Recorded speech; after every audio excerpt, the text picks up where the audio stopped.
അത്യാവശ്യം വേണ്ട കഴമ്പുള്ള കാര്യങ്ങൾ മാത്രം പറയും. അത് കേൾക്കുമ്പോൾ നിങ്ങൾക്ക് കുറച്ച് സംശയങ്ങളുണ്ടാവും. ഓ, കേൾക്കാൻ പറ്റുന്നുണ്ടോ?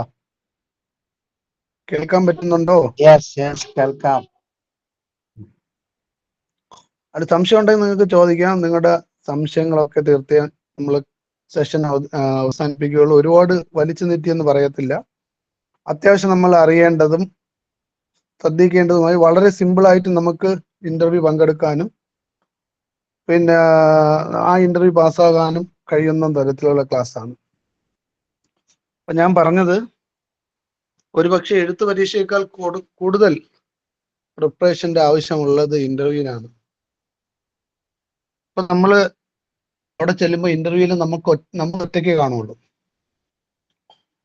നമ്മള് തിരുവനന്തപുരം ജില്ലാ PSCയുടെ കേസാണ് പറയുന്നത് ആണെങ്കിൽ അത് നമ്മളൊരു സെക്ഷനിൽ കൊണ്ടുപോയി ഇരുത്തും. അവിടുന്ന് പിന്നീട് നമ്മൾ എന്ത് ചെയ്യും, ഒരു ലിഫ്റ്റിനകത്തേക്ക് കയറ്റും. ആ ലിഫ്റ്റ് ചെന്ന് ഒരു സ്ഥലത്തേക്ക് തുറക്കും.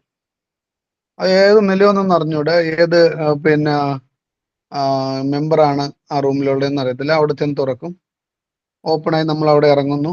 അപരിചിതമായ ഒരു സ്ഥലമാണ്, ആരും പരിചയത്തിനില്ല. നമ്മൾ ചെല്ലുമ്പോൾ ഒരു വലിയൊരു ഹാള്, വിശാലമായ ഒരു ഹാളിനകത്ത് വെച്ചായിരിക്കും ഇന്റർവ്യൂ നടക്കുന്നത്. അതൊക്കെ ഈ ജില്ലാ PSC ഓഫീസിനെ സംബന്ധിച്ചാണ്. നിങ്ങൾ ചിലപ്പോൾ കൊല്ലവും അതുപോലെ ചെറിയ ചെറിയ ഓഫീസുകളിലാകുമ്പോൾ അവിടെയുള്ള സൗകര്യമായിരിക്കും. ഞാൻ തിരുവനന്തപുരത്താണ് പങ്കെടുത്തിട്ടുള്ളത്. 5ഓളം ഇന്റർവ്യൂകൾ പങ്കെടുത്ത എൻ്റെ അനുഭവമാണ് ഞാൻ ഈ പറയുന്നത്. നിങ്ങൾക്ക് വിയോജിക്കാം, നിങ്ങൾക്ക് സംശയങ്ങൾ ചോദിക്കാം. അപ്പൊ നമ്മൾ ചെന്ന് ഇത്രയും നേരം നമ്മൾ കൂട്ടുകാരായിട്ടാണ് ഫസ്റ്റിൽ നമ്മൾ പോകുമ്പോൾ കൂട്ടുകാരായിട്ട് സെറ്റായിട്ടാണ് പോകുന്നത്. പോയി നമ്മൾ ആദ്യം എൻറോൾ നടത്തും. നമ്മളെ പേരും ഇന്റർവ്യൂവിനുള്ള കാർഡെല്ലാം പരിശോധിച്ച് നമുക്ക് ആദ്യം നമുക്കൊരു ഹോള് തരും. ആ ഹോളിൽ നമ്മൾ എത്തിക്കഴിഞ്ഞാൽ നമ്മുടെ സർട്ടിഫിക്കറ്റ് ഒക്കെ പരിശോധിച്ചതിന് ശേഷം, സർട്ടിഫിക്കറ്റ് പരിശോധന ഒറിജിനലൊക്കെ പരിശോധിച്ച് ഒന്നുകൂടെ അവർ ഉറപ്പ് വരുത്തും. അതിനുശേഷം നമുക്ക് ഒരു പേപ്പർ തരും. അതിനകത്ത് നമ്മുടെ ബയോഡേറ്റ, നമ്മളെ ഇന്റർവ്യൂ സംബന്ധിച്ച കുറേ കാര്യങ്ങളുണ്ട്. അതിനകത്ത് പ്രധാനമായിട്ടും നമ്മുടെ ഹോബി, നമ്മുടെ സ്പോർട്സ്, അതുപോലെ നമ്മുടെ അഭിരുചികൾ, ഇതെല്ലാം ഫില്ല് ചെയ്ത് കൊടുക്കാനുണ്ടാവും. അപ്പോൾ നമ്മുടെ ഇന്റർവ്യൂ എങ്ങനെ ആയിരിക്കണമെന്ന് തീരുമാനിക്കുന്നത് ഈ പേപ്പർ വെച്ചാണ്. അപ്പൊ എൻ്റെ കൂടെ ഞങ്ങൾ ആദ്യമായിട്ട് ഇന്റർവ്യൂവിന് പോകുമ്പോൾ ഒരു വലിയ ഉസ്താദ്, കേരളക്കരയിൽ അറിയപ്പെടുന്ന ഒരു ഉസ്താദ് ഉണ്ടായിരുന്നു. പുള്ളി ഞാനൊക്കെ ലിസ്റ്റിൽ വന്നു. പുള്ളി നല്ല പ്രാസംഗികനാണ്, നല്ല എഴുത്തുകാരനാണ്, ഒക്കെയാണ്. അപ്പം പുള്ളി പേപ്പർ ഫില്ല് ചെയ്ത സമയത്ത് അദ്ദേഹത്തിന് ഈ പേപ്പർ നമ്മൾ വളരെ സിമ്പിളായിട്ട് നമ്മൾ ഫില്ല് ചെയ്ത് കളയും. പക്ഷേ ഈ പേപ്പർ ആയിരിക്കും നമ്മുടെ ഏറ്റവും വലിയ കുരുക്കായി മാറുന്നത്. ഈ പേപ്പർ വെച്ചാണ് നമ്മുടെ ഇന്റർവ്യൂ ബോർഡ്, ഇപ്പൊ നമ്മൾ പോണതിന് മുമ്പ് ഈ പേപ്പർ എല്ലാം അവർ തിരിച്ചു വാങ്ങും. അപ്പൊ നമ്മൾ വിചാരിക്കും തമാശയ്ക്ക് തരുന്നതാണ്, പക്ഷെ ഒരിക്കലും അല്ല. ഈ പേപ്പറാണ് നമ്മുടെ കഴുത്തിൽ കുരുക്കായി വരാൻ പോകുന്നത്. അങ്ങനെ ഞാനും പുള്ളിയും കൂടെ, നമ്മൾ രണ്ടും അടുത്തടുത്ത നമ്പറുകളായിരുന്നു, പങ്കെടുത്തു. പുള്ളി ഇഷ്ടപ്പെട്ട ഹോബി അദ്ദേഹം വായനയെന്ന് എഴുതി. അത് കഴിഞ്ഞിട്ട് പിന്നെ അദ്ദേഹത്തിന്റെ സ്പോർട്സ് അങ്ങനെയൊക്കെ എഴുതി. ഇതെല്ലാം കഴിഞ്ഞ് അപ്പൊ ഞാൻ കുറച്ചുകൂടെ ആലോചിച്ച്, ഞാൻ വായനയെന്നോ പിന്നെ ഒക്കെ ഒന്നും എഴുതാതെ ഞാൻ വളരെ ആലോചിച്ച് ഒന്ന് രണ്ട് ഇതിൽ ഉത്തരം എങ്ങനെ ഷോർട്ടായിട്ട്. നമ്മൾ മനസ്സിലാക്കേണ്ടത്, നമ്മുടെ മുമ്പിലിരിക്കുന്ന ഇന്റർവ്യൂ ബോർഡിൽ ഒരാൾക്ക് നമ്മൾ അങ്ങോട്ട് ഇട്ട് കൊടുക്കുന്ന ഒരു ആയുധമാണ് ഈ പേപ്പർ. ഈ പേപ്പർ വളരെ ശ്രദ്ധിച്ച് നമ്മൾ ഫില്ല് ചെയ്തില്ലെങ്കിൽ നമ്മുടെ കഴുത്തിലേക്കുള്ള കുരുക്കാണ് നമ്മൾ അവരെ കയ്യിൽ കൊടുക്കാൻ പോകുന്നത്. പാവപ്പെട്ടവൻ, ഞാൻ ഇന്റർവ്യൂ കഴിഞ്ഞു, എനിക്കൊരു 10 മിനിറ്റിനുള്ളിൽ എൻ്റെ ഇന്റർവ്യൂ കഴിഞ്ഞു ഞാൻ പുറത്തു വന്നു. അടുത്ത് എൻ്റെ തൊട്ട് പിറകെയാണ് പുള്ളി കയറുന്നത്. പുള്ളി ഞാൻ വെളിയിൽ വെയിറ്റ് ചെയ്യാണ്. പുള്ളിക്ക് അരമണിക്കൂർ കഴിഞ്ഞ് ആദ്യം 15 മിനിറ്റ്, 20 മിനിറ്റ്, 25, 30, 35, 40 മിനിറ്റ് കഴിഞ്ഞപ്പം പുള്ളി നല്ല വിയർത്ത് കുളിച്ച് വളരെ അങ്ങോട്ട് ഭയങ്കര സന്തോഷത്തോടെയാണ് പോയതെങ്കിൽ തിരിച്ച് ഞാൻ വരുന്നത് വളരെ വിഭ്രാന്തനായിട്ടാണ് തിരിച്ചു വരുന്നത് കാണുന്നത്. അപ്പൊ ഞാൻ പുള്ളിയുടെ അനുഭവം ചോദിച്ചു. പുള്ളി പറഞ്ഞു, പുള്ളി അതിനകത്ത് എഴുതിയ വായനയിലിട്ട് അദ്ദേഹം പിന്നെ അദ്ദേഹത്തിന്റെ വായനയെ കുറിച്ച് ഒരു 100,000 ക്വസ്റ്റ്യൻ ചോദിച്ചു. അവസാനം അദ്ദേഹം ലാസ്റ്റ് വായനയിൽ അവസാനം അദ്ദേഹം മതപരമായ വായനയിലേക്ക് കൊണ്ടുവന്ന് സംസാരിച്ചിട്ട് അടുത്ത് അത് കഴിഞ്ഞപ്പോ ഇത് മതം ഏതാന്ന് ചോദിച്ചു. പിന്നെ ഇങ്ങനെ അവസാനം ഖുർആൻ കൊണ്ടിട്ട് അയാൾ പ്രസംഗിക്കും, അങ്ങനെ എല്ലാം ചോദിച്ച് അവസാനം അദ്ദേഹത്തിന്റെ അടുത്ത് പറഞ്ഞു, നിങ്ങൾ ഈ പറഞ്ഞ ഒന്നും അല്ല എന്ന നിലയിൽ യുവമാര് ചോദിച്ച് അദ്ദേഹത്തെ കൊണ്ട് എത്തിച്ചു. ഞാനും അദ്ദേഹം അതൊക്കെ കഴിഞ്ഞ് പരീക്ഷ റിസൾട്ട് ഒക്കെ കഴിഞ്ഞ് ഇന്റർവ്യൂവിന് മാർക്ക് ഇട്ടപ്പോൾ ഒരുപാട് ഇന്റർവ്യൂവിന് ഏറ്റവും കുറഞ്ഞത് 9 മാർക്ക് കിട്ടും, കൂടിയ 13 മാർക്ക് കിട്ടി. എനിക്ക് 13 മാർക്ക് കിട്ടി, അല്ല 12 മാർക്ക് കിട്ടി. 13 പറഞ്ഞാൽ ഒരു പരമാവധി. പിന്നെ മറ്റേ ആൾക്ക് 9 മാർക്കിലാണ് നിൽക്കുന്നത്. എന്നാൽ അദ്ദേഹത്തിന്റെ ഒരു 3/4 മണിക്കൂർ സമയം ഈ നമ്മൾ അതിനകത്ത് ഇരിക്കുന്തോറും നമ്മൾ പഴുക്കുകയാണ്. അവന്മാര് ചോദിച്ചുകൊണ്ടിരിക്കും, അതിനത്രയും നമ്മൾ പാനിക് ആയിക്കൊണ്ടിരിക്കും. ഒരു സൈഡ് നമ്മൾ തെറ്റിയാൽ ഇവന്മാര് നമ്മളെ വലിച്ചു കീറി ചെവരിലൊട്ടിച്ച് നമ്മൾ ആരും അല്ലാത്ത നിലയിൽ ഇറക്കി വിടും. അങ്ങനെ പുള്ളിയുടെ അനുഭവം എല്ലാം എൻ്റെ അടുത്ത് പറഞ്ഞു. ഇതൊക്കെ കഴിഞ്ഞ് പുള്ളിയെ വെയിറ്റ് ചെയ്ത് നമ്മൾ വന്നു. ഇന്റർവ്യൂവിന്റെ മാർക്ക് വന്നപ്പം പുള്ളി എന്നേക്കാൾ ഒരുപാട് 13, 9, 12 ഉള്ള വ്യത്യാസം മനസ്സിലായില്ലേ? 9, 12 എന്ന് പറഞ്ഞാൽ 5 മാർക്കിന്റെ വ്യത്യാസമാണ്. എന്നാൽ അദ്ദേഹം എന്നെക്കാളും വളരെ മിടുക്കനാണ്, നല്ല പ്രാസംഗികനാണ്, ഒക്കെയാണ്. പക്ഷെ എന്ത് സംഭവിച്ചു എന്ന് പറഞ്ഞാല് അദ്ദേഹത്തിന്റെ ഓവർ കോൺഫിഡൻസ് ഇന്റർവ്യൂവിന് അയാളെ ഒരുപാട് താഴെ കൊണ്ട് ജോലി കിട്ടിയില്ല. ഇപ്പോഴും പുള്ളി പള്ളി ഖത്തീബായിട്ടൊക്കെ ജോലി ചെയ്യും. ഇത് എൻ്റെ ഒരു അനുഭവം ഞാൻ പറഞ്ഞതാണ്. അപ്പം നമ്മുടെ മുമ്പിലേക്ക് വരുന്ന അപ്പൊ എന്റെ കാര്യം കൂടെ പറയാം. അപ്പം എന്നെ ഇന്റർവ്യൂവിന് എന്റെ ഹോബി, അപ്പൊ എന്റെ ഹോബി ഏറ്റവും നല്ല ഹോബി ഞാൻ നീന്തൽ എന്നാണ് എഴുതിയത്. അപ്പൊ എൻ്റെ അടുത്ത് അദ്ദേഹം ചോദിച്ചു, നീന്താൻ അറിയാമോ? ഞാൻ മഞ്ഞ നീന്താൻ അറിയാം. ഞാൻ ഇപ്പോൾ നീന്തൽ പഠിക്കാൻ പോയിട്ടുണ്ടായിരുന്നു.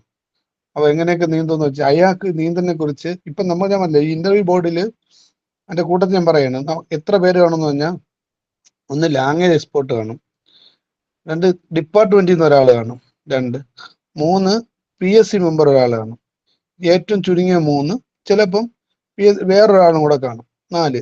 ഞാൻ ഒരിക്കൽ പോയപ്പോൾ 3, ഒരിക്കൽ പോയപ്പോൾ 4. അപ്പൊ ഈ ഒന്നുകിൽ 4 അല്ലെങ്കിൽ 3 പേര് കാണും. മാരത്തോൺ ആയിട്ടായിരിക്കും ക്വസ്റ്റ്യൻ വരുന്നത്. ഒന്നാമത്തെ ആൾ നമ്മൾ ചോദിച്ചു, അതിന് ഉത്തരം പറഞ്ഞ ആ ഉത്തരത്തിൽ നിന്നായിരിക്കും മറ്റേ ആൾ ചോദിക്കുന്നത്. ഇപ്പം ലാംഗ്വേജ് എക്സ്പേർട്ട് ഫുള്ള് ചോദിച്ചു കഴിഞ്ഞിട്ടായിരിക്കില്ല മറ്റേ ആൾ ചോദിക്കുന്നത്. നമ്മൾ പിന്നെ പറഞ്ഞ ഉത്തരത്തിന്റെ ലൂപ്പോളിൽ നിന്ന് അടുത്ത ആൾ ചോദിക്കും. അപ്പം അപ്പൊ ഞാൻ എഴുതി എന്തായിരുന്നു ഹോബി. എൻ്റെ ഹോബി ഞാൻ നീന്തൽ എഴുതി. അയാൾ നീന്തലിനെ കുറിച്ച് വെച്ച് അയാൾക്ക് വലിയ നീന്തൽ താരത്തെ കുറിച്ചൊന്നും വലിയ ഗ്രാഹ്യമില്ല. എന്നാൽ എനിക്ക് മുമ്പുള്ള ഒരു പയ്യൻ ക്രിക്കറ്റ് എഴുതി. അയാള് സച്ചിൻ ടെണ്ടുൽക്കർ പിന്നെ ജനിച്ചത് മുതൽ ഇങ്ങ് കപ്പ് വാങ്ങിച്ച ഡിഗ്രി പിന്നെ വരെയുള്ള മുഴുവൻ ക്വസ്റ്റ്യനും ചോദിച്ച് അവസാനം ഇയാൾക്ക് പറഞ്ഞ് ക്രിക്കറ്റിനെ കുറിച്ച് നിനക്ക് ഒരു മണ്ണാങ്കട്ടി അറിഞ്ഞൂടാന്ന് പറഞ്ഞ് ഇറക്കി വിട്ട്, കൂടെ ഉള്ള ഒരു പയ്യന്. അപ്പൊ ഞാൻ എഴുതിയത് നീന്തലായതുകൊണ്ട് ഈ നീന്തലിനെ കുറിച്ച് നീന്തൽ എഴുതി ഇപ്പൊ കുറച്ചൊക്കെ അറിയായിരിക്കും. വലിയ താരങ്ങളെ കുറിച്ച് എനിക്ക് അറിഞ്ഞൂടെ, എന്ന് വെച്ചാൽ ഇയാൾക്കും അറിഞ്ഞൂടാ. അതുകൊണ്ട് നീന്തൽ അറിയാമോ എന്ന് ചോദിച്ചു. ഞാൻ പറഞ്ഞു ഫ്രീ സ്റ്റൈല്, ബട്ടർഫ്ലൈ ഒക്കെ അറിയാം. അപ്പൊ എൻ്റെ നാടൊക്കെ ചോദിച്ചു. അപ്പൊ ഞാൻ പറഞ്ഞു എൻ്റെ നാട് ഇതിരെയാണ്, കല്ലാറെന്ന് പറഞ്ഞൊരു നദിയുണ്ട്, നമ്മൾ അവിടെ പോയി ഇങ്ങനെ നാടൻ നീന്തലാണ് കൂടുതലെന്നൊക്കെ പറഞ്ഞു. പോയി. അയാൾക്ക് അതിനെ കുറിച്ച് വലിയ ഗ്രാഹ്യം ഇല്ലാത്തതുകൊണ്ട് എന്നെ കറക്കിയില്ല. അടുത്ത് സ്പോർട്സ് വന്നു. സ്പോർട്സ് വന്നപ്പോൾ എൻ്റെ കൂട്ടുകാരൻ ഇത് ക്രിക്കറ്റ് ആയിരുന്നു. ഞാൻ ക്രിക്കറ്റ് വളരെ ഇഷ്ടപ്പെടുന്നതാണ്. പക്ഷെ ഞാൻ ക്രിക്കറ്റ് എഴുതിയില്ല, ഞാൻ കളരി എഴുതിയപ്പോൾ അയാൾ ചോദിച്ചു കളരി അറിയാം? ഞാൻ പറഞ്ഞു കളരി അറിയാം. അപ്പൊ ഞാൻ പറഞ്ഞു ഞാൻ ഇങ്ങനെ ഒരു ഗുരുവിന്റെ അടുത്ത് പോയി കളരി ഇങ്ങനെ പഠിക്കുക. ഞാൻ ഒരുപാടൊന്നും ചെറുതായിട്ട് ഇങ്ങനെ കളരി പഠിക്കാൻ പോയിട്ടുള്ള ഒരു അറിവ് വെച്ച്. ഈ ചോദിച്ച ആൾക്ക് കളരിയെ കുറിച്ച് വലിയ പിടുത്തമൊന്നുമില്ല, വലിയ പിന്നെ ആശാന്മാരെയൊന്നും. എന്റെ ചോദിച്ചു ചൂടൊക്കെ അറിയാമോ? ചൂടൊക്കെ അറിയാം. 1-2 കാര്യങ്ങളൊക്കെ കളരി ചോദിച്ചു ചുറ്റും. എന്നെ ഒരു 10 മിനിറ്റ് കഴിയുമ്പം അത് കഴിഞ്ഞിട്ട് ലാംഗ്വേജ് എക്സ്പെർട്ട് അടുത്ത് ചോദിക്കുകയുള്ളൂ. അപ്പൊ ലാംഗ്വേജ് എക്സ്പെർട്ട് നമുക്ക് എന്തൊക്കെ ചോദിക്കുമെന്ന് ഞാൻ പറയാം. അപ്പം നമ്മൾ പുറമെ ഇരിക്കുന്ന ആള് ചോദിക്കുന്ന ഒന്ന് നമ്മുടെ സ്പോർട്സിനെ കുറിച്ച്, നമ്മുടെ പിന്നെ ഹോബികളെ കുറിച്ച്, അതുപോലെ തന്നെ ഈ ഹോബികളിലൊക്കെ നമ്മൾ മറുപടി പറയൂലേ, ആ മറുപടി പറയുന്ന ലൂപ്പുകളെ കുറിച്ചായിരിക്കും ഇവന്മാര് 3 എണ്ണം കൂടെ നമ്മളെ വലിച്ചു കീറി ഇങ്ങനെ ഓരോ സൈഡായിട്ട് ഇങ്ങനെ മുറിച്ചെടുക്കുന്നത്. അപ്പോൾ അത് കഴിയുമ്പം പിന്നെ സ്വാഭാവികമായിട്ട് നമ്മൾ എല്ലാം വെൽ പ്ലാൻഡ് ആയിട്ടാണ് നിൽക്കുന്നത്. നമ്മൾ പ്ലാൻ എന്താണ്? മറുപടി വളരെ കണ്ണിങ് ആയിട്ട് മറുപടി പറയുക. അപ്പൊ അവർ നമ്മൾ റൂമിൽ കയറി നമ്മൾ ചെന്ന് നിൽക്കുമ്പോൾ നമ്മുടെ ആറ്റിറ്റ്യൂഡ്, നമ്മളെ അടിമുടി അവന്മാർ നോക്കും. നമ്മൾ അവിടെ പോയി ചെന്ന് ചാടിക്കയറി ഇരിക്കാതെ നമ്മൾ അവിടെ പോയി നിന്നു. അപ്പൊ അപ്പൊ അവർ ഇരുന്നോളാൻ പറയും. അല്ലെങ്കിൽ അവിടെ കയറി ഇരുന്നെന്ന് പറഞ്ഞുകൊണ്ട് വേറെ പ്രശ്നം വരില്ല. പക്ഷെ അവരെന്ത് ചെയ്യും? അവിടെ നിന്ന് അളക്കും. അതിനകത്ത് കയറിയ നിമിഷം മുതലേ അവർ നമ്മളെ അളക്കും. അപ്പൊ നമ്മൾ അതിനകത്ത് കയറിയിരുന്നു. നമ്മൾ 3 നേരെ ഒരാളിരിക്കും, വലത് സൈഡിൽ ഒരാളിരിക്കും, ഇടത് സൈഡിൽ ഒരാളിരിക്കും. മുങ്കർ നക്കീർ അപ്പുറം ഇരിക്കുമ്പോഴാണ് 2 സൈഡിൽ ഇരിക്കുന്നത്. ഒരാൾ നമ്മൾ ഡയറക്റ്റ് നമ്മുടെ മുഖത്ത് നോക്കി ചോദ്യം ചോദിച്ചുകൊണ്ടിരിക്കും. അപ്പൊ ഈ ചോദ്യത്തിന് മറുപടി നമ്മൾ ചാടി കയറി അങ്ങ് പറഞ്ഞു കഴിഞ്ഞാൽ, വളരെ ഈസി ആയിട്ട് പറഞ്ഞു കഴിഞ്ഞാൽ ബാക്കി 2 സൈഡിൽ നിന്നും ഇങ്ങനെ ചോദ്യം വന്നിരിക്കും. നമ്മൾ വളരെ കണ്ണിങ് ആയി നമ്മൾ പറയുന്ന മറുപടി ആപ്റ്റ് ആക്കി പറയാൻ പരമാവധി ശ്രമിക്കുക. അപ്പൊ നമ്മൾ കയറി ചെന്ന് അത് കഴിയുമ്പോൾ നമുക്ക് ലാംഗ്വേജ് എക്സ്പേർട്ട്, ഇതിന്റെ ഇടയ്ക്കെല്ലാം ലാംഗ്വേജ് എക്സ്പേർട്ടിന് ഒരു അവസരം കൊടുക്കും. ലാംഗ്വേജ് എക്സ്പേർട്ട് എന്തൊക്കെ ചോദിക്കും ഞാൻ പറയാം. എൻ്റെ അടുത്ത് ഞാൻ 3-4 അനുഭവങ്ങൾ പറയണം. ഒന്ന്, ലാംഗ്വേജ് എക്സ്പേർട്ട് ആദ്യം നമ്മളടുത്ത് അറബിയിൽ ഒന്ന് പരിചയപ്പെടുത്താൻ പറയും. അത് നമ്മളെല്ലാം എല്ലാം പരിചയപ്പെട്ടുകൊണ്ട് സെൽഫ് ഇൻട്രൊഡക്ഷൻ. എൻ്റെ പേര്, നമ്മളെ വീട്ടിൽ ആരൊക്കെ ഉണ്ട്, കല്യാണം കഴിച്ചിട്ടുണ്ടോ, മക്കളുണ്ടോ, പിന്നെ ഇപ്പൊ എന്ത് ചെയ്യുന്നു എന്നൊക്കെ ഉള്ളതൊക്കെ കുറച്ച് അറബിയിൽ പഠിച്ചിട്ട് വേണം. പേര് പറഞ്ഞ് മീൻ സ്ഥലമൊക്കെ ചേർത്ത് ഞാൻ ഇന്ന സ്ഥലത്ത് നിന്ന് വരുന്നു, എൻ്റെ പിന്നെ എനിക്ക് വാപ്പയും ഉമ്മയും ഉണ്ട്, അല്ലെ ഭാര്യയും മക്കളും ഉണ്ട്. അങ്ങനെയൊക്കെ ഒരു നല്ല നിലയിൽ ഒരു സെൽഫ് ഇൻട്രൊഡക്ഷൻ പഠിച്ചുകൊണ്ടാണ്. അത് കൃത്യമായിട്ട് എല്ലാവർക്കും പൊതുവെ ചോദിക്കും. അത് കഴിയുമ്പോൾ നമ്മളൊരു ക്ലാസ് എടുക്കാൻ പറയും. ഞങ്ങൾ വിദ്യാർത്ഥികളാണ്, ആദ്യമായിട്ട് നിങ്ങളുടെ മുമ്പിൽ ക്ലാസ് എടുക്കാതിരിക്കുകയാണ്. അപ്പൊ ഞങ്ങൾക്ക് ക്ലാസ് എടുക്കണം. അപ്പൊ ഞാൻ എടുത്തത് അലിഫ് എന്ന് പറയുന്ന അക്ഷരം ആദ്യമായിട്ട് കുട്ടികൾ വന്നിരിക്കുകയാണ്. എങ്ങനെ പഠിക്കാം? ഒരു നല്ല ക്ലാസ് നമ്മൾ പഠിച്ചുകൊണ്ടാണ്. അലിഫാണ് ഞാൻ എടുത്ത ക്ലാസ്. അലിഫ് കുട്ടികളെ എങ്ങനെ പഠിപ്പിക്കണം, അറബിയിൽ ആദ്യമായിട്ട് വരുന്ന കുട്ടികളാണ്. നമ്മളതൊക്കെ പഠിക്കും. 1-ാം ക്ലാസ്സിലാണ്, കുറച്ച് അറബിയൊക്കെ അറിയാം. അങ്ങനെയൊക്കെയുള്ള നമ്മൾ എടുക്കും, വളരെ ശ്രദ്ധിച്ചോണം. അപ്പോൾ ആ ഒരു ക്ലാസ് നമ്മൾ നന്നായിട്ട് എടുക്കണം. അവിടെ ബോർഡ് ഉണ്ടാവും, നമുക്ക് പേന തരും, പേന ഉപയോഗിക്കണം. അപ്പോഴും നമ്മൾ ഇവന്മാരൊരു കുട്ടിയായിട്ട് കണ്ട് തന്നെ ക്ലാസ് എടുക്കണം. വേറെ ഒന്നും ആലോചിച്ചിട്ട് കാര്യമില്ല. അവരുടെ മുമ്പിൽ നമ്മൾ ക്ലാസ് കറക്റ്റ് ആയിരിക്കണം, അവർക്ക് തൃപ്തി വരണം. അതിനകത്ത് വേറൊരു കോംപ്രമൈസും ഇല്ല. ക്ലാസ് നന്നായിട്ട് എടുക്കണം. അപ്പം ക്ലാസ് എടുത്തു. ഞാൻ ഇവിടെ ക്ലാസ് എടുക്കുന്ന, നിങ്ങൾ വേറെ ജില്ലയിൽ പോയിട്ട് അവിടെ ക്ലാസ് എടുക്കാൻ സ്ഥലവും സൗകര്യമൊന്നും ഇല്ല, നിങ്ങൾക്ക് അവസരം കിട്ടില്ലല്ലേ. ഇവിടെ നമ്മൾ തിരുവനന്തപുരം ജില്ലയിൽ പോയപ്പോൾ ഒരു പ്രാവശ്യമല്ല, പല പ്രാവശ്യം ഞാൻ ക്ലാസ് എടുത്ത് കാണിക്കുന്നുണ്ട്. അത് ഇപ്പൊ ഇവര് തന്നെ ഒരു പ്രിന്റഡ് ഒരു കോപ്പി ഉണ്ട്. എനിക്ക് കിട്ടിയ കോപ്പികളൊക്കെ ഒരു കവിതയായിരുന്നു. ഈ കവിത വായിച്ചിട്ട് കുട്ടികൾക്ക് ഈ കവിതയുടെ ആശയം പറഞ്ഞു കൊടുക്കാൻ പറയും. സിമ്പിൾ കവിതകളാണ്, പുസ്തകത്തിലുള്ള കവിതകളാണ് ഇതുവരെ ഞാൻ കണ്ടിട്ടുള്ളത്. അപ്പൊ എനിക്ക് കവിതകളൊന്നും വലിയ പാടായിട്ട് തോന്നിട്ടില്ല. ഞാൻ കവിതകൾ നന്നായിട്ട് ചൊല്ലി കാണിക്കണം. ആ കവിത നന്നായിട്ട് നമ്മൾ ചൊല്ലണം. അപ്പൊ എന്നിട്ട് ഈ കവിത പഠിപ്പിക്കുന്നതിന്റെ ആശയം നമുക്കറിയാം. 1-ാം ക്ലാസ്സിലൊക്കെ ആണെങ്കിൽ നമ്മൾ എന്താണ്, കവിത കുട്ടികൾ ആസ്വാദനമാണ് ആദ്യം ഇവിടെ. അപ്പൊ നന്നായിട്ട് നമ്മൾ കവിത ചൊല്ലി ആ കവിതയുടെ ആശയം, ഇത് കുട്ടികളെ ആശയമാണോ എന്ന് തോന്നിപ്പിക്കുക നിലയിൽ ആ കവിതയുടെ ആശയമൊക്കെ പറഞ്ഞു കൊടുക്കും. അപ്പൊ നമ്മൾ എന്തൊക്കെ പറഞ്ഞ്, ഒന്ന്, നമ്മള് ഈ ലാംഗ്വേജിന്റെ കേസാണ്. നമ്മൾ അവിടെ ചെല്ലുന്നു, സെൽഫ് ഇൻട്രൊഡക്ഷൻ കൊടുക്കുന്നു. അത് കഴിഞ്ഞ് നമുക്കൊരു ക്ലാസ് എടുക്കാൻ പറയുന്നു. അത് കഴിഞ്ഞിട്ട് നമുക്കൊരു പ്രിന്റ് വരും. ആ പ്രിന്റ് വായിച്ച് നമുക്ക് അത് കവിതയാണ് കൂടുതൽ കണ്ടിട്ടുള്ള, എന്നാൽ പാരഗ്രാഫും കൊടുത്ത കേസുകളുണ്ട്. കവിതയാണ് നമ്മൾ സാധാരണ പ്രിഫർ ചെയ്യുന്നത്. കാര്യം കവിതയാണ് അറബി ഭാഷ അളക്കാൻ ഏറ്റവും ബെറ്റർ. അത് തന്നെയാണ് അവർ പ്രയോഗിച്ചുകൊണ്ടിരിക്കുന്നത്. പിന്നെ നമ്മളെ ഇന്റർവ്യൂ നടത്താൻ വന്നിരിക്കുന്ന ആളിന്റെ ക്വാളിറ്റിയും ക്വാണ്ടിറ്റിയും, അയാളെ ക്വാളിറ്റി ഉണ്ടാവും, ക്വാണ്ടിറ്റി ഉണ്ടാവും. അതനുസരിച്ച് വ്യത്യാസം വരും, ചെറിയൊരു വ്യത്യാസം വരും. ക്വാണ്ടിറ്റിയും ക്വാളിറ്റിയും ഒക്കെ ഉള്ള ആളാണെങ്കിൽ കവിത തന്നെ നമുക്ക് തരും. ഇനി ഇരിക്കുന്ന ആൾക്ക് അത്ര അറബി ഭാഷ MA MEd PhD ഒക്കെ എടുത്തെന്ന് പറഞ്ഞാൽ അറബി ഭാഷ അത്ര ആകണമെന്നില്ല. അത് കഴിഞ്ഞിട്ട് ലാംഗ്വേജിൽ നമ്മൾ ഒന്ന് പിടിക്കും. എന്നെ പല പ്രാവശ്യം ചോദിച്ചിട്ടുള്ള ഒയർ മുൻസരിഫിനെ കുറിച്ചായിരുന്നു. പിന്നെ അതതിന്റെ നിയമങ്ങൾ ഒരു പ്രാവശ്യം പോയി. പിന്നെ ഒരു പ്രാവശ്യം പോയപ്പോൾ എനിക്ക് ചോദിച്ചത് ബലാഗായിരുന്നു. ബലാഗയിൽ അന്ന് ചോദിച്ചത് തസ്ബീഹുകളെ കുറിച്ച്. പിന്നെ അതുപോലെ മുഹ്സനാത്തുൽ ബദീനെ കുറിച്ചും ചോദിച്ചു. അപ്പൊ ഇതിൽ ഏതെങ്കിലും ഇപ്പം ഞാൻ പല പ്രാവശ്യം പല സമയത്തുള്ളതാണ്. ഇപ്പം നമ്മൾ എന്താ പറഞ്ഞു, അത് കഴിഞ്ഞിട്ട് ഒരു ഖുർആനെ കുറിച്ച് എന്തെങ്കിലും ചോദിക്കും, അല്ലെങ്കിൽ അറബി ഭാഷയെ കുറിച്ച് ചോദിക്കും. എൻ്റെ അടുത്ത് ഒരു പ്രാവശ്യം ചോദിച്ചത് സൂറത്തുൽ ബക്കറ, ബക്കറയ്ക്ക് ബക്കറ എന്ന് പേര് ഒരാൾ, അത് അറബിയിലാണ് നോട്ട് ചോദിക്കുന്നത്, അറിയാനുള്ള കാര്യമുണ്ട്. അതിനെ കുറിച്ച് ചെറിയ ഇത്രയും കാര്യങ്ങളാണ് ലാംഗ്വേജ് എക്സ്പെർട്ട് ചോദിക്കുന്നത്. ലാംഗ്വേജ് എക്സ്പെർട്ട് നമ്മൾ ആദ്യത്തെ മറുപടിയൊക്കെ വളരെ ആപ്റ്റ് ആണെങ്കിൽ 2-3 ക്വസ്റ്റ്യനിൽ ഒതുക്കും. നമുക്ക് തെറ്റിപ്പോകുന്നുണ്ടെങ്കിൽ ഇങ്ങനെ നമ്മളിങ്ങനെ ചോദിച്ചുകൊണ്ടിരിക്കും. നമ്മളിങ്ങനെ അവിടെ ഇരുന്ന് നിരങ്ങിക്കൊണ്ടിരിക്കേണ്ടി വരും. അതുകൊണ്ട് നമ്മൾ കൊടുക്കുന്ന ഉത്തരങ്ങൾ ഇനി നമുക്ക് അറിഞ്ഞുകൂടെങ്കിൽ പോലും അനല്ല അതിരി എന്ന് നമ്മൾ ഈ ലാംഗ്വേജ് എക്സ്പെർട്ടിന് മാത്രമേ നമ്മൾ അറബി ഭാഷ അറിയാൻ പറ്റുള്ളൂ. നമ്മൾ അയാളോട് അറബി തന്നെ പറഞ്ഞാൽ ഒരു പക്ഷേ അയാൾക്കത് ഗ്രഹിച്ച് നമുക്ക് ചെറിയ സഹായങ്ങളൊക്കെ ചിലപ്പോൾ ചെയ്തു തരും. നിങ്ങൾ അവിടെ ചെന്നിട്ട് എനിക്ക് അറിഞ്ഞുകൂടാ എന്ന് യൗമാർ മുമ്പ് എന്ന് പറഞ്ഞാൽ നിങ്ങൾ ഈ അറിഞ്ഞുകൂടാത്ത നിങ്ങളാണ് കുട്ടികളെ പഠിപ്പിക്കണേന്ന് യൗമാർ 2 അപ്പുറത്ത് നിന്ന് ചോദിച്ചുള്ളൂ. അപ്പൊ അവിടെ നമ്മൾ എന്ത് ചെയ്യണം, നമുക്ക് അറിഞ്ഞുകൂടാ, സംശയം ഉണ്ടെങ്കിലും അറബി തന്നെ അയാൾക്ക് പറയണം. അയാൾ അറബിയിലാണല്ലോ ചോദിക്കുന്നത്. എന്നിട്ട് ഈ അറബി തന്നെ ചോദിക്കുമ്പോൾ അറബിയിൽ മാത്രമേ നമ്മൾ ഉത്തരം പറയാൻ ശ്രമിക്കാവൂ. ഒരു കാരണവശാലും ഈ ഒരു പറയുന്ന ഒന്നും മലയാളം പറയാൻ നിൽക്കരുത്. കാരണം ഈ മലയാളം പറഞ്ഞ യവന്മാർ അതിന്റെ 2ന്റെ തുമ്പിലിട്ട് യവന്മാർ കയറിക്കളയും. അത് കഴിഞ്ഞ് ഡിപ്പാർട്ട്മെന്റ് എന്ന ഭാഗത്തു നിന്ന് ഒരാളുണ്ടാവുമല്ലോ,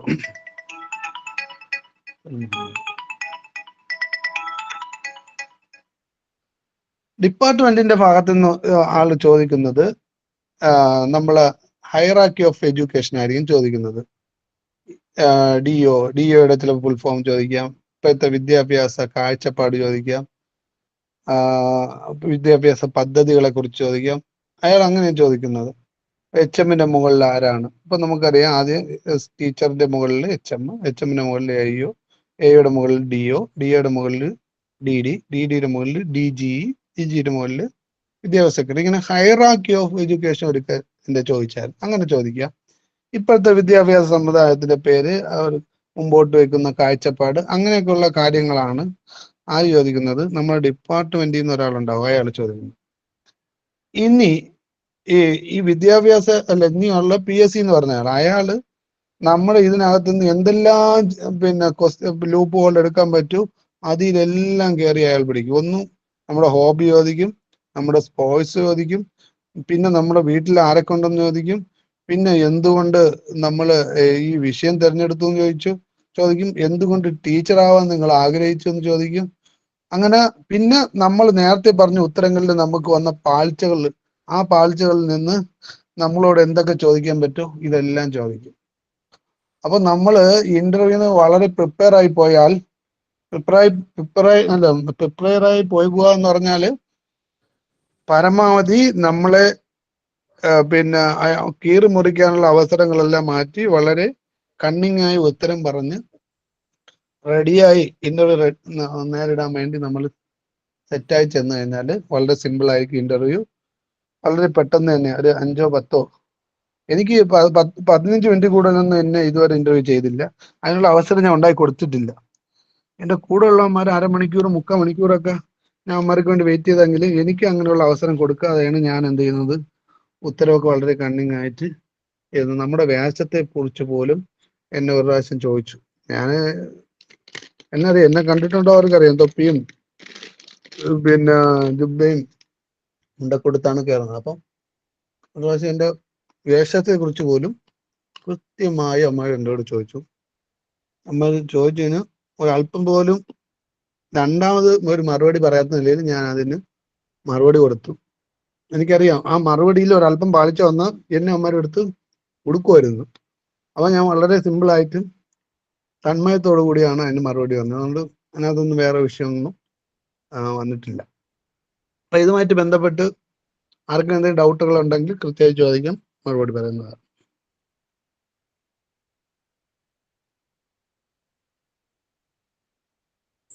നമ്മളോട് ക്ലാസ് എടുക്കാൻ പറയില്ലേ, അപ്പൊ അറബിയിൽ എടുക്കേണ്ടത്? അറബിയിൽ എടുക്കാവൂ. മലയാളത്തിലൊക്കെ എടുത്തു കഴിഞ്ഞാൽ യുവന്മാർ അപ്പുറത്ത് നിന്നവന്മാർ അവന്മാർക്ക് അറിയുന്ന മലയാളം അറിയാവോ, അവന്മാർ നിങ്ങൾ എടുത്തിട്ട് കൊടുക്കും.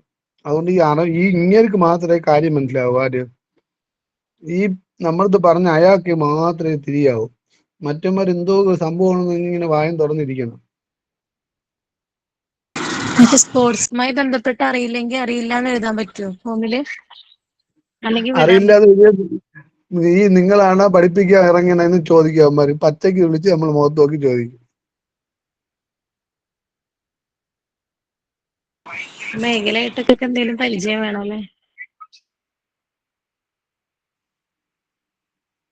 ചോദ്യം മനസ്സിലായില്ല, അവർക്ക് ഈ പറയാം. ഒരാൾക്ക് ഒരാളെ ഹോബി യഥാർത്ഥത്തിൽ വായന തന്നെയാണെങ്കിലും അയാൾ അത് എഴുതാതെ വേറൊന്നും എഴുതി കഴിഞ്ഞാൽ എങ്ങനെ ശരിയാകാതെ? വായന എഴുതിയാൽ നിങ്ങൾക്ക് വായിക്കാനുള്ള ഒരുപാട് അവസരം അവർ തരും. വായനയുടെ അപാരമായ ലോകത്തിലേക്ക് നിങ്ങളെ കൊണ്ടുപോയി അവസാനം പറയും നിങ്ങൾ വായനയുടെ ഒരു ചുക്ക് പറഞ്ഞുകൂടാന്ന് പറഞ്ഞ് ലിപ്യനാക്കി ഇറക്കി വിടും. വായനയൊക്കെ എഴുതിയാൽ കീറി ഒട്ടിക്കവന്മാര്. നമ്മള് ക്ലാസ് കളരിയെന്നൊക്കെ പറഞ്ഞത് നമ്മള് ക്ലാസ് എടുക്കുന്ന സമയത്തേ മുഴുവനായിട്ടും അറബിയിൽ തന്നെ പറയണത്. അങ്ങനെ ചെറിയ കുട്ടികളാകുമ്പോഴൊക്കെ മലയാളത്തിൽ പറയില്ലേ, അതുപോലെ പറഞ്ഞു. പരമാവധി കുറച്ച് ക്ലാസ് എടുത്ത് നമ്മൾ സെറ്റ് ചെയ്ത് വെച്ചേക്കുക. ഒരു റെഡിമെയ്ഡ് ക്ലാസ് നമുക്കിപ്പം ക്ലാസ് എടുപ്പിക്കുമോ നമുക്ക് ഉറപ്പായല്ലോ. എൽപിക്കാരാണെങ്കിൽ ഒരു അലിഫ് പഠിപ്പിക്കുന്നത് നന്നായിട്ട് നമ്മൾ അറബി പഠിപ്പിച്ച് ആ ക്ലാസ് എടുത്ത് റെഡിമെയ്ഡ് ആക്കി വെച്ചേക്കുക. അവർ ചോദിക്കുമ്പോൾ റെഡിമെയ്ഡ് ക്ലാസ് എടുത്ത് അവിടെ ഇട്ട് കൊടുക്കുക. അവിടെ ചെന്നിട്ട് ഒന്ന് ആലോചിച്ചൊരു വിഷയം എടുക്കാന്ന് വിചാരിച്ച് നടക്കൂല. പിന്നെ നമുക്ക് ഒരു വിഷയം നമുക്ക് അൺഎക്സ്പെക്റ്റഡ് ആയിട്ട് അവർ തരും. ഒരു കവിത ആയിരിക്കും മിക്കവാറും തരുന്നത്. അതിന് നമുക്ക് എങ്ങനെ നമുക്ക് ചെയ്യാൻ പറ്റും അത് ചെയ്യാം. പക്ഷെ ഒരു ക്ലാസ് ഒരു അക്ഷരം പഠിപ്പിക്കുന്നതാണ് ഏറ്റവും എളുപ്പം. ഞാൻ അലിഫാം പഠിപ്പിച്ചാൽ നിങ്ങൾക്ക് ഏതാണ് ഏറ്റവും നന്നായിട്ട് എടുക്കാൻ കഴിയും, പ്രസന്റ് ചെയ്യാൻ കഴിയുന്നത് ആ റെഡിമെയ്ഡ് ആയിട്ട് പഠിച്ചു വയ്ക്കുക. ക്ലാസ് ഇതുവരെ എടുപ്പിച്ചിട്ടുണ്ട്, നിങ്ങൾ എടുപ്പിച്ചില്ലെങ്കിൽ നിങ്ങളെ ഭാഗ്യമാണ്. ചിലർക്ക് തിരക്കൊക്കെ ഉണ്ടെങ്കിൽ എടുപ്പിക്കൂല. ഇത് ഒരുപാട് തിരക്കില്ലെങ്കിൽ എടുപ്പിക്കും. എന്റെ അനുഭവം എടുപ്പിച്ചിട്ടുള്ളതാണ് കൂടുതൽ.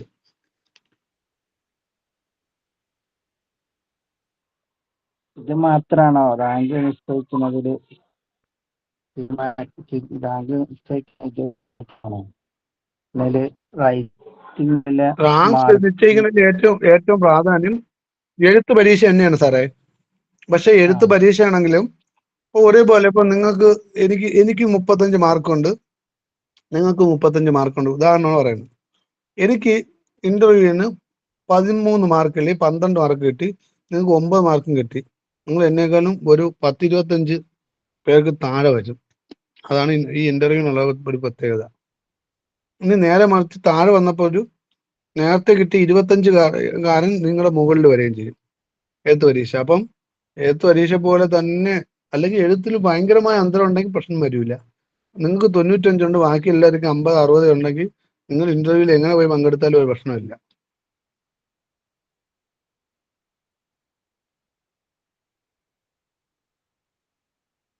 സാർ അപേക്ഷ ഒരു ഫോം പറഞ്ഞില്ലേ, അത് അവിടുന്ന് തരിക? അത് അതിന്റെ മുമ്പ് നമുക്ക് സൈറ്റിൽ നിന്ന് കിട്ടും?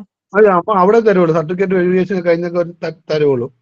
അതിനകത്ത് ഒരുപാട് കാര്യമുണ്ട്. നമ്മളെ വീട്ടിൽ ആളുണ്ട്, നമ്മളെ കുടുംബത്തിനെ കുറിച്ച് എല്ലാം അതിനകത്ത് ചോദിച്ചിരിക്കും. മനസ്സിലായില്ലേ? നിങ്ങൾ എവിടെയൊക്കെ വർക്ക് ചെയ്തിട്ടുണ്ട്, എക്സ്പീരിയൻസ് ഉണ്ട് ഒക്കെ ചോദിച്ചിരിക്കും. എല്ലാത്തിനും കൃത്യമായി ആലോചിച്ച് മറുപടി എഴുതണം.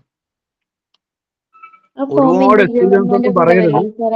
ഒരുപാട് എക്സ്പീരിയൻസ് ഒന്നും പറയല്ലേ. അവന്മാര് മുമ്പിൽ ഒരുപാട് എക്സ്പീരിയൻസ് ഒക്കെ പറഞ്ഞാൽ നമ്മളെ എക്സ്പീരിയൻസ് ഒക്കെ അവന്മാര് വലിച്ചു കീറും. എന്ന് പറഞ്ഞാൽ നമ്മൾ അവിടെ ചില ഒരു പ്രത്യേക ലോകമുണ്ട്, പ്രത്യേക ഒരു അറ്റ്മോസ്ഫിയറിലാണ് നമ്മൾ ചെന്നെത്തുന്നത്.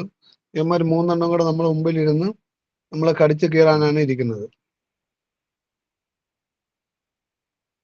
ഫോം ഇന്റർവ്യൂ മെമ്മോന്റെ കൂടെ നമ്മുടെ ഇതിൽ വരുമല്ലോ ഓൺലൈനില്. ടീച്ചർ ഉറക്കെ പറയും ടീച്ചറെ.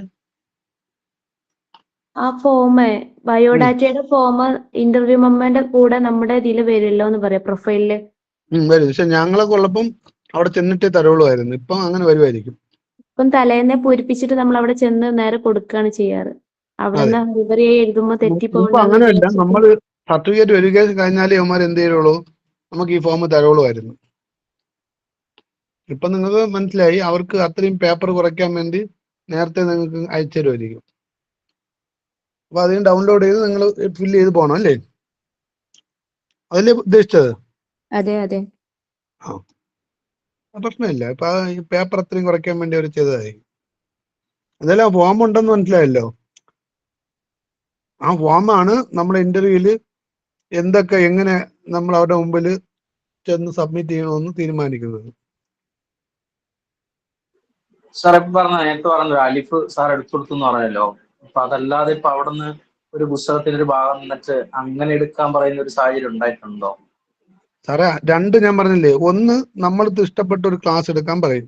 രണ്ട്, നമുക്കൊരു കവിത തന്നിട്ട് കവിത പഠിപ്പിക്കാൻ പറയും. കവിതയിൽ ഞാൻ കൂടുതൽ കണ്ടിട്ടുള്ളത് എന്നാൽ പാരഗ്രാഫ് കൊടുത്ത സമയമുണ്ട് എന്ന് പറയുന്നു. എന്ന് കഴിഞ്ഞാൽ ഒരാളായിരിക്കില്ല ഇന്റർവ്യൂ ബോർഡ് ഇരിക്കുന്നത്. ഒരേ സമയം തന്നെ 2-3 ഇന്റർവ്യൂ ഉണ്ടെങ്കിൽ ഒരാള് കവിത കൊടുത്ത ഒരാള് ഇത് കൊടുത്താലും അത് ലാംഗ്വേജ് ചെക്ക് ചെയ്യുന്നതാണ്. ക്ലാസ് എടുക്കുന്നതിന്റെ നമ്മളെ കഴിവ് പരിശോധിക്കുന്നതാണ്. ക്ലാസ് നമ്മൾ റെഡിമെയ്ഡ് ക്ലാസ് പഠിച്ചു വെച്ചിട്ട് അവിടെ പോയി അവതരിപ്പിച്ചാൽ മതി. നിങ്ങൾ പറഞ്ഞ വിഷയം അതിനകത്ത് വരും. എങ്ങനെ കവിത പഠിപ്പിക്കാൻ പറയും. അപ്പൊ കവിത പഠിപ്പിക്കുമ്പോൾ നിങ്ങൾ ആ കവിത പാടി തന്നെ എന്ത് ചെയ്യേണ്ടി പഠിപ്പിക്കേണ്ടി വരും. എന്റെ അനുഭവം അതാണ്. ഈ കവിതയായാലും ഞാൻ കണ്ടിട്ടുള്ള കവിതയൊക്കെ 7ാം ക്ലാസ് വരെയുള്ള പുസ്തകത്തിനകത്ത് ഉള്ളതായിരുന്നു. ഞാൻ കണ്ടിട്ടുള്ള കവിതയും പഠിപ്പിച്ചിട്ടുള്ള കവിതയായിട്ട് എനിക്ക് വളരെ സിമ്പിളായിട്ട് തോന്നിയിട്ടുണ്ട്. ഇനി അത് തന്നെ തരണമെന്ന് നിർബന്ധമൊന്നുമില്ല. എന്റെ അനുഭവം അതാണ്.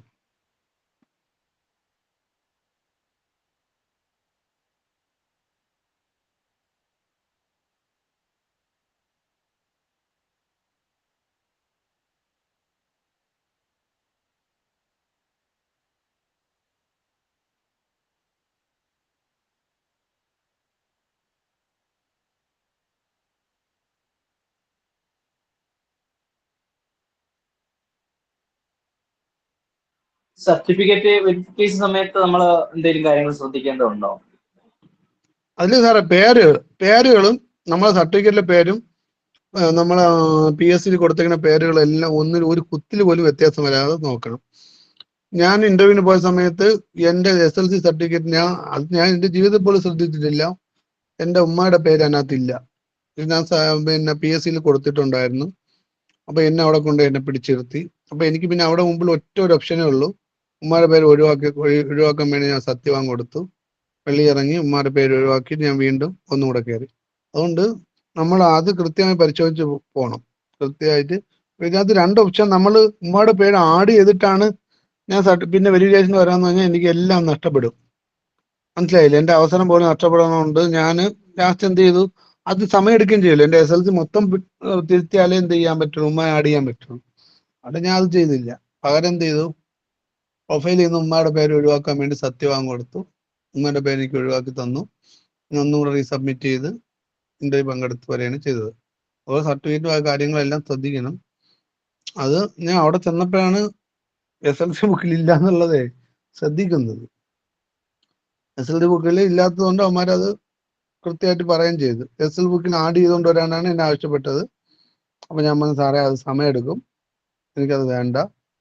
അപ്പോൾ സത്യവാങ് കൊടുക്കാൻ പറഞ്ഞു. സത്യവാങ് കൊടുത്ത് ഞാൻ വെളിയിറങ്ങി സെറ്റ് എന്റെ കാര്യങ്ങൾ നടത്തി പോയി.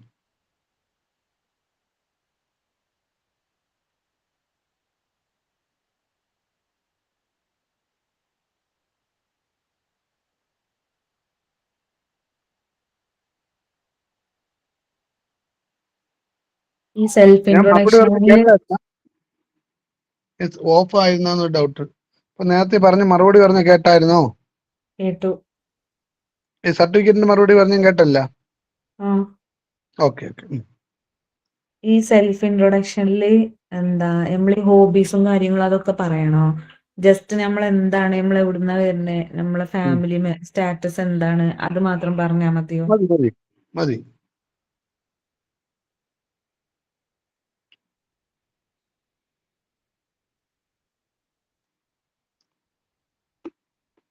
പിന്നെ പരമാവധി അമ്മമാര് അറബി തന്നെ ചോദിക്കും. നമ്മൾ അറബി തന്നെ അങ്ങ് മറുപടിയും പറഞ്ഞാൽ മതി. തെറ്റിയെന്നുള്ള ജാള്യത നമ്മളെ മുഖത്ത് വരരുത്.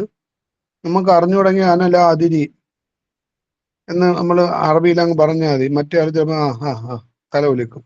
മറ്റേ ആൾ നമ്മളെ ഇതിനകത്തിട്ട് കറക്കണമെന്ന് നിർബന്ധമില്ല. അതുകൊണ്ട് അയാൾ തല വിളിക്കുകയും പറഞ്ഞ ശരി തന്നെ. നമ്മൾ എന്തെന്നാ പറഞ്ഞത്? അവനല്ല അതിരി എന്ന് പറഞ്ഞു. എന്നിട്ട് നമ്മളായിട്ട് കടുപ്പിക്കില്ലെന്ന് വേണമെങ്കിൽ അറബിയിൽ പറഞ്ഞാൽ മതി.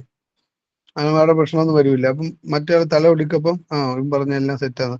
മറ്റേ ചോദിക്കും എങ്ങനെയുണ്ട്, ഓ എന്ന് പറയും. ഇത്രയേ ഉള്ളൂ.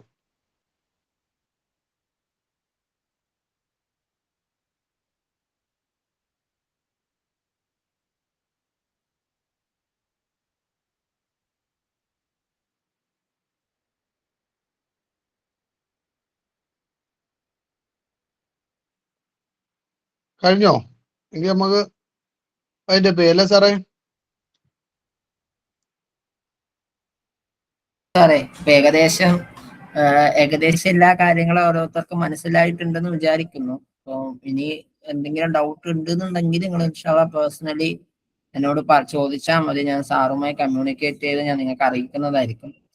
അപ്പൊ വരുന്ന നമ്മളെ കഴിഞ്ഞ BSc പരീക്ഷകളിൽ നമ്മൾ നല്ലോണം എഫേർട്ട് എടുത്ത് ചെയ്തതുപോലെ തന്നെ സാറേ ഇതിന് കൂടി ഒന്ന് മറുപടി എടുക്കാവോ സാറേ? സപ്ലി ലിസ്റ്റിലുള്ളവർക്ക് ഇന്റർവ്യൂ ഉണ്ടാകുമോ എന്ന് ഒരാളെ ചോദിച്ചിട്ടുണ്ട്. ഉറപ്പായിട്ടുണ്ടാവും. ഓക്കെ. അപ്പോ നമ്മളെ ഓൾമോസ്റ്റ് എല്ലാ ഡൗട്ടുകളും ഒക്കെ തീർത്തിട്ടുണ്ട് എന്ന് വിചാരിക്കാണ്. പക്ഷെ നമുക്കറിയാം നമ്മുടെ മനുഷ്യ സഹജമാണ്. നമുക്കിപ്പം OPS നമ്മുടെ ഓരോ ദിവസം അടുക്കുന്നതോറും ഇന്ന് നമ്മൾ തീർത്ത ഡൗട്ടുകൾ തന്നെ വീണ്ടും വീണ്ടും വന്നുകൊണ്ടിരിക്കും. പിന്നെ നമ്മൾ അവിടെ നിന്നും ഇവിടെ നിന്നും കിട്ടുന്ന ബൂമറാങ്ങുകളും നമ്മളെ തളർത്താൻ വേണ്ടി ആൾക്കാർ പറയുന്ന കാര്യങ്ങളും കൂടിയൊക്കെ കേൾക്കുമ്പോൾ നമ്മൾ ചിലപ്പം ഈ ഹൃദയസ്തംഭം വരും എന്നൊക്കെ പറയുന്ന പോലെ നമ്മളിങ്ങനെ വീർപ്പ് മുട്ടിയിട്ടൊക്കെ ആയിരിക്കും ചിലപ്പോൾ പരീക്ഷയ്ക്കൊക്കെ നമ്മുടെ ഇന്റർവ്യൂവിന് പോവുക. അപ്പൊ അതിന്റെ ആവശ്യമൊന്നുമില്ല. തവക്കലത്തു അലല്ലാ, പടച്ചോൻ നമുക്ക് ഒതുക്കി വെച്ചത് എന്താണോ അത് നമ്മൾ എന്തായാലും നേരിട്ടേ പറ്റുള്ളൂ. നമുക്ക് ഹൈറായത് റബ്ബ് തരുകയും തന്നെ ചെയ്യും. പിന്നെ ഏറ്റവും കൂടുതൽ ബെസ്റ്റ് എന്ന് പറയുന്നത് നമ്മൾ എന്താവുക, നമ്മൾ ആരാണ്, നമ്മൾ എങ്ങനെയാണ് എന്നുള്ളത് നമുക്കറിയാം. അതിന് നമുക്ക് ഇതുവരെ നമ്മൾ ചെയ്തതിൽ ഏറ്റവും ബെസ്റ്റ് ആയിട്ട് നമുക്ക് പ്രസന്റ് ചെയ്യാൻ പറ്റുന്ന ഒരു സാധനം ആയിരിക്കണം നമ്മുടെ PSC ഇന്റർവ്യൂ എന്നുള്ളത് മാത്രം നമ്മൾ ചിന്തിച്ചാൽ മതി. ഇതിൽ പറയുമ്പോൾ ഞാൻ ഒരു കാര്യം സൈക്കോളജിക്കലായിട്ട് പറയാം. ഒരു വ്യക്തി പ്രത്യേകിച്ചും ഞാൻ ഇത് കാണുന്നത് ബോയ്സിൽ ഇങ്ങനെ കാണാറില്ല. അത് ഞാൻ ഒരിക്കലും രണ്ട് ജെൻഡർ പ്രശ്നം പറയണതല്ല. ജെൻഡർ ഇക്വാളിറ്റി കൂടുതൽ കീപ്പ് ചെയ്യുന്ന ഒരു വ്യക്തിയാണ്. കൂടുതലും കുറച്ചുകൂടി ടെൻസ്ഡ് ആയി കാണാറുള്ളത്, ഞാൻ കണ്ടിട്ടുള്ളത് ഇന്റർവ്യൂവിനൊക്കെ പങ്കെടുക്കുമ്പോൾ കാണാറുള്ളത് കൂടുതലും ഗേൾസ് ആയിരിക്കും. അതിന്റെ പ്രധാന കാരണം എന്ന് വെച്ചാൽ തലേ ദിവസം അല്ലെങ്കിൽ അന്ന് രാവിലെ പോലും വീട്ടിലെ പുട്ടും കടലക്കറിയും അന്ന് ഉച്ചത്തെ ആഹാരവും രാത്രിത്തെ ആഹാരം എല്ലാം ഉണ്ടാക്കി വെച്ചിട്ടായിരിക്കും ആൾക്കാര് തലേ ദിവസം എല്ലാം ഉണ്ടാക്കി ഫ്രിഡ്ജിന്റെ അകത്തൊക്കെ കയറ്റി വെച്ചിട്ടായിരിക്കും എന്ത് ചെയ്യുക, കയറുക. പിന്നെ രാവിലെ അവിടെ ഏൽപ്പിച്ചിട്ടുള്ള ഒരു മക്കള് സ്കൂളിൽ പോയോ ഭർത്താവ് ജോലിക്ക് പോയോ എന്നുള്ള ടെൻഷനൊക്കെ കൂടിയിട്ടാണ് എല്ലാം കൂടി ചിന്തിച്ചിട്ടായിരിക്കും ആ ഇന്റർവ്യൂ ബോർഡിന് കയറുക.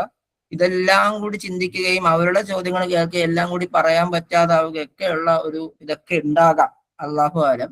ഇനി ഇതൊന്നുമില്ല, അതൊക്കെ ജീവിതത്തിന്റെ മറ്റൊരു സൈഡാണ്. എനിക്ക് ഇപ്പോ വേണ്ടത് എന്താണ്, എന്റെ ജോലിയാണ് എന്ന ഒരു പ്ലസന്റ് മൈൻഡോട് കൂടി വളരെ കൂളായിട്ട്, വളരെ കൂളാന്ന് വെച്ചാൽ എത്രത്തോളം നമ്മള് ഹാപ്പി ആയിട്ടിരിക്കുവോ, എത്രത്തോളം വളരെ സിമ്പിൾ അല്ല എന്ന് നമുക്കറിയാം. ഇപ്പൊ ഇതിനകത്ത് തന്നെ നമുക്ക് മനസ്സിലായിട്ട് എന്തും ചോദിക്കാം.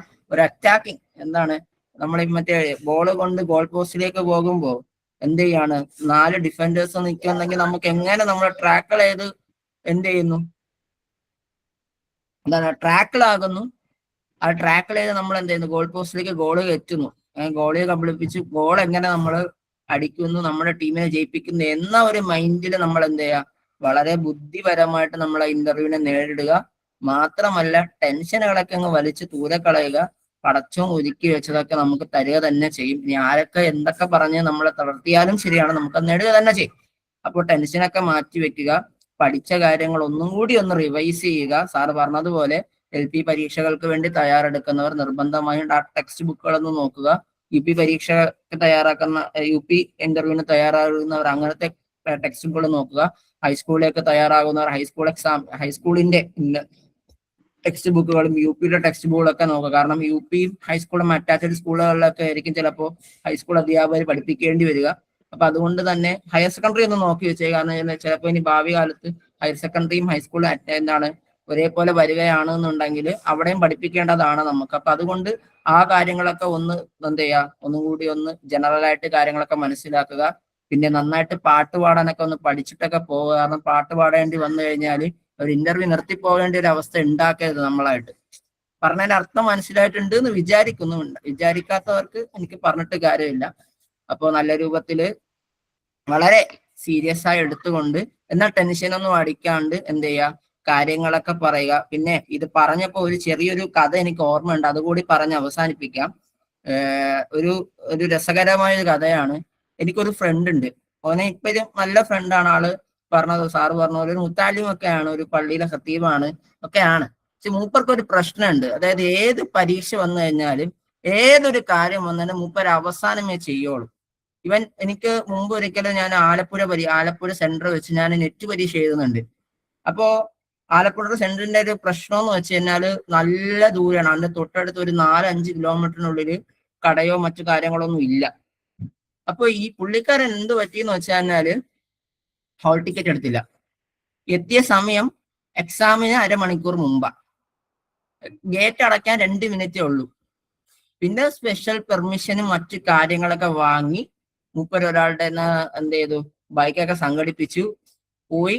എടുത്തുകൊണ്ട് വന്നപ്പോഴത്തേക്കും എന്ത് പറ്റി, എക്സാം അരമണിക്കൂർ പിന്നിട്ടു. പിന്നീട് സ്പെഷ്യൽ പെർമിഷൻ വാങ്ങിയാണ് എഴുതിയത്. അത് ഫെയിലായി. റീസെന്റ് നടന്ന നെറ്റ് പരീക്ഷയ്ക്ക് ഞാൻ ഒരേ സെന്ററിലായിരുന്നു. ഇതേ സെയിം പ്രോസസ്സാണ് അവിടെയും കാണിച്ചത്. ഇപ്പം പള്ളിയിൽ ഇതും കൂടി ആയതുകൊണ്ട് അരമണിക്കൂർ എക്സാമിന് 1 മിനിറ്റ് മുമ്പാണ് എത്തിയത്. ഈ റീസെന്റ് വേറൊരു സംഭവം ഞാൻ മൂപ്പർക്കിടയിൽ നടന്നു. അപ്പോഴും എന്ത് പറ്റി, തലേ ദിവസമാണ് ആള് എന്ത് ചെയ്തത്, കാര്യങ്ങൾ ചെയ്തത്. അപ്പൊ എല്ലാം അവസാനത്തിന് തൊട്ട് മുമ്പ് വെക്കാതെ കാര്യങ്ങളൊക്കെ നേരത്തെ കൂട്ടി ചെയ്തു വെച്ച് വളരെ ഹാപ്പി ആയിട്ട് എന്ത് ചെയ്യാ പറയാം. എന്റെ ഇത്ത എന്നോട് എപ്പോഴും പറയാറുണ്ട്, പരീക്ഷയുടെ തലേ ദിവസം പഠിക്കരുത്. പരീക്ഷയുടെ തലേ ദിവസം എന്ന് വെച്ച് കഴിഞ്ഞാല് 1 മണിക്കൂർ അല്ലെങ്കിൽ 1 മണിക്കൂർ പഠിക്കുക, ബാക്കിയുള്ള സമയം കിടന്ന് ഉറങ്ങുക. ഏറ്റവും കൂടുതൽ ഉറങ്ങേണ്ട ദിവസം എന്ന് പറഞ്ഞു കഴിഞ്ഞാൽ പരീക്ഷയുടെ തലേ ദിവസമാണ്. അപ്പൊ അതേപോലെ ഇന്റർവ്യൂവിന്റെ തലേ ദിവസം എന്ന് വെച്ചാൽ എന്താണ്, ഏറ്റവും നന്നായിട്ട് ഉറങ്ങേണ്ട സമയമാണ്. അതിന്റെ അർത്ഥം എന്താണ്, ബാക്കിയുള്ള ദിവസം നല്ലോണം മെനക്കണം, രാത്രിയൊക്കെ ഉണർന്നൊക്കെ പഠിക്കേണ്ടതും വായിക്കേണ്ട കാര്യങ്ങളൊക്കെ ഉണ്ടെങ്കിൽ ചെയ്യണമെന്ന് അർത്ഥമാണ്. അപ്പൊ അതൊക്കെ എന്ത് ചെയ്യുക, നല്ല രൂപത്തിൽ ആദ്യം ഇപ്പോഴേ പ്രിപ്പയർ ചെയ്ത് തുടങ്ങുക. നമ്മുടെ ഇന്റർവ്യൂവിന് വളരെ കൂളായിട്ട് അറ്റൻഡ് ചെയ്യുക, നല്ല റാങ്കുകളിലേക്ക് എത്തുക. അള്ളാഹു താല എല്ലാവർക്കും തൗഫീഖ് ചെയ്യട്ടെ. അപ്പോ ഹയർ സാറിന് ഒരിക്കൽ കൂടി നന്ദി അറിയിക്കുന്നു. അതേപോലെ തന്നെ എല്ലാവർക്കും വിജയാശംസകൾ നേരുന്നു.